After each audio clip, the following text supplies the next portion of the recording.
বন্ধুরা, ভানগড় দুর্গ ভারতের সবচেয়ে ভুতুড়ে স্থানগুলির মধ্যে একটি। আপনি হয়তো এর সাথে সম্পর্কিত অনেক ভয়ঙ্কর গল্প শুনেছেন, কিন্তু আপনি কি ভানগড় দুর্গের আসল গল্প জানেন? কথিত আছে যে রানী রত্নাবতী সেই দুর্গে থাকতেন, যিনি ছিলেন অত্যন্ত সুন্দরী। একজন তান্ত্রিক তার সৌন্দর্যের প্রেমে পড়ে যান এবং যে কোনো মূল্যে তিনি রানীকে পেতে চেয়েছিলেন। একদিন রানী তার বান্ধবীদের সাথে সুগন্ধি কিনতে বেরিয়েছিলেন, কিন্তু জাদুকর কালো জাদু ব্যবহার করে সুগন্ধিতে এমন কিছু মিশিয়ে দিয়েছিলেন যা রানী লাগানোর সাথে সাথেই তার প্রতি আকর্ষিত হয়ে যেতেন। কিন্তু শহরের একজন নাগরিক সেটি দেখে ফেলেন এবং রানীকে তিনি সবকিছু বলে দেন। রানী সেই সুগন্ধির বোতলটি প্রাসাদের বাইরে ছুঁড়ে ফেলেন। বোতলটি একটি পাথরের উপর পড়ে ভেঙে টুকরো হয়ে যায়।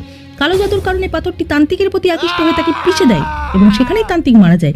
মৃত্যুর সময় সেই তান্ত্রিক পুরো ভানগড়কে এক ভয়ানক অভিশাপ দিয়েছিল এবং কয়েকদিনের মধ্যে মুঘলরা ভানগড় আক্রমণ করে এবং রানী সহ সকলকে হত্যা করে ভানগড় দুর্গকে ধ্বংসস্তূপে পরিণত করে।